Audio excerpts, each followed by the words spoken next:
Hi అండి, hi hello. ఇదిగో మా సోకుమార్ అక్క వాళ్ళ ఇంటికి వచ్చాం ఈ సండే. పోయిన సండే వచ్చాను, గుమ్మడికాయ కూర చేశాను. గుమ్మడికాయ కూర చేస్తే మాడిపోయిందంట. మళ్ళీ ఇంకొక ముక్క చేస్తే అది తీపి ఎక్కువైందంట. అది ఇంకా వాళ్ళు తినకుండా నా కోసం అంతే ఉంచిందంట. ఇది ఇప్పుడైతే మేము అన్నం తింటున్నాం. హాయ్ చెప్పురా. ఆ అబ్బాయి మా అక్క కొడుకు, ఏమో మా రెండక్క, నేను మూడో అమ్మాయిని.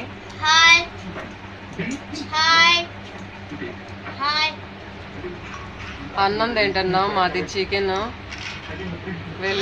మాది కాదు చికెన్, వీళ్ళది చికెన్. ఏమే వండింది చికెన్.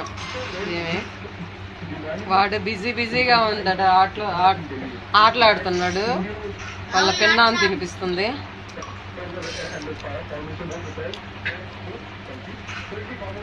సూపర్ చేసింది, బాగుంది కూర. నాకు రాదు ఎంతగా చేయటం కూడా.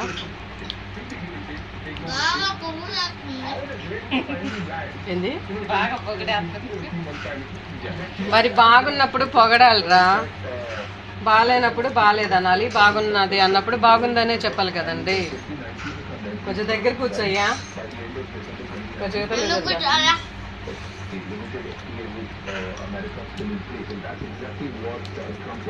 వీళ్ళిల్లు సర్దలేదు, చిన్నిళ్ళు. ఇప్పుడే గుడ్డలు ఉతికి ఆరేసినాయి, ఎండినాయి, తెచ్చి మంచం మీద వేసింది. అందుకే కుప్పల్లాగా ఉన్నాయి.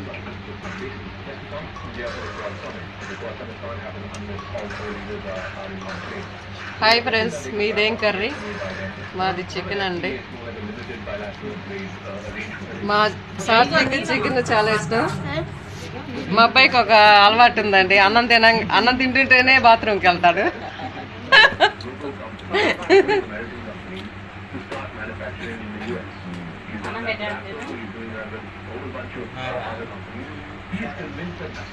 వాడికి ఎప్పుడు అంటే అన్నం తింటుంటేనే బాత్రూమ్ వస్తుంది. స్కూల్కి వెళ్ళేటప్పుడు కూడా అంతే చేస్తాడు అంట, హడావిడిగా. ప్రశాంతంగా ఎప్పుడు వెళ్ళాడు, ఏదో ఒక హడావిడి చేస్తూనే ఉంటాడు. అంత లేదంట, ఎప్పుడు అంతే. కానీ పిల్లలకి అలాంటి అలవాటు రాకూడదండి. మా వాడికి మంచి లక్షణాలు వస్తాయి అనుకున్నా, కాకపోతే మా అబ్బాయికి మంచి లక్షణాలు అయితే రాలేదు. నేను నేర్పించాలంట, కానీ మా ఇంటికి రాడు అబ్బాయి, రమ్మన్నా కూడా.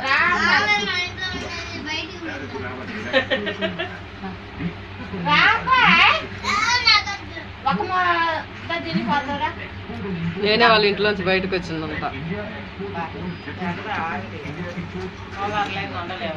భలే ఎండలు ఉన్నాయండి బయట, అసలుకి ఒక్క నిమిషం కూడా బయట ఉండలేము. మా రెండు అక్కాయి, వాడు కూడా ఒక్క నిమిషం కూడా ఉండలేడంట. తినరా అంటే నేను తినేనా నీ ముక్కలు?